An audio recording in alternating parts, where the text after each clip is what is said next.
Hey everyone, I'm back again, and this time I'm not in my usual workspace at home. I'm actually in a hotel room because I'm traveling for work at the moment.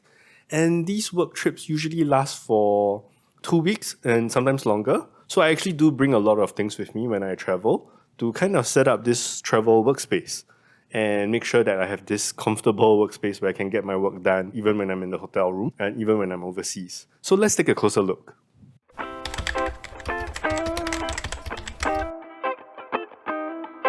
First up is power. There are so many devices that need power. My phone, laptop, watch, tons of charging cables. This is why I usually travel with this. It's a small power strip with 3 power sockets and 7 USB ports for charging basically every device that I have. Next up is connectivity. Most hotels have pretty subpar Wi-Fi performance. Oftentimes, you would be forced to use an open gas network too. If your hotel has an Ethernet port available, you could use that instead. But you don't want to be restricted to just hooking up your laptop.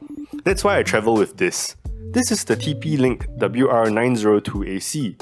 It is a portable Wi-Fi router, and if you hook this up to the LAN port in the hotel room, you basically have your own personal Wi-Fi network just for your own devices. Unfortunately, not all hotel rooms have a LAN port. In this case, the wall jack at the desk of my current hotel wasn't functioning, but there is an alternative. Behind the TV, there's usually a LAN port too for the TV. Lucky for me, it wasn't just a TV. I found more than just a LAN port but a whole Huawei Wi-Fi access point, so I hooked up my own LAN cable to it. I usually also travel with a HDMI cable and a Chromecast. This allows me to cast videos to the TV easily, whether from my laptop or just directly from my phone. Coming to the desk, first of all is this laptop stand. I usually try to prop up my MacBook a bit more to get that screen closer to eye level.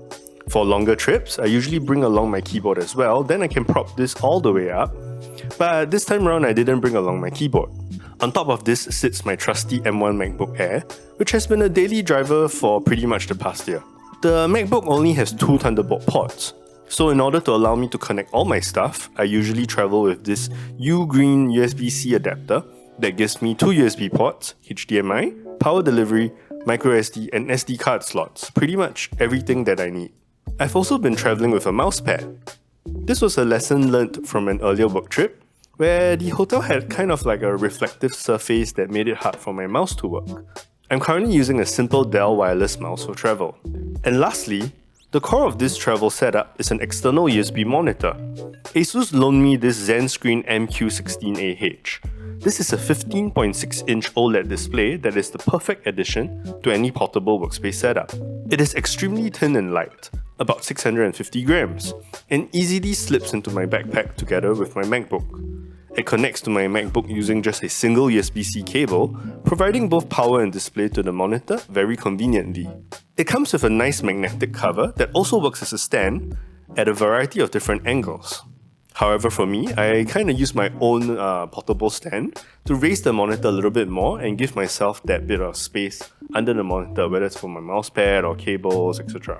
The display is pretty amazing, 100% DCI P3 color gamut, which is the highest across any of the monitors I ever owned, even the Lenovo 39.7-inch that I'm using at home right now. And it has a delta E of less than 2 as well. What these values mean is that this little device supports 100% of the color range used for digital cinema production. And with a delta E of less than 2, it means that the color accuracy is at a level that is barely discernible to the naked eye, except upon very close observation. Contrast ratio is at 100,000 to 1, refresh rate 60Hz, and it also has a 1 millisecond response time. With these specs, this display is basically a portable studio monitor. It's great for video production work, and I edited a couple of videos on this monitor while I was here, including this very video that you're watching right now. Video production work aside, a second monitor is almost a necessity if you're spending long hours working, especially when you're running a lot of Zoom calls with the team back home. It means having the ability to easily share one of your screens to go through diagrams, presentation, code, etc. And it means more space overall for you to have multiple windows running simultaneously, like Visual Studio Code, Terminal, messaging apps, etc. And it also means having a very pretty OLED screen to watch movies on if you're having some meals in the room, and sometimes even if you're gaming.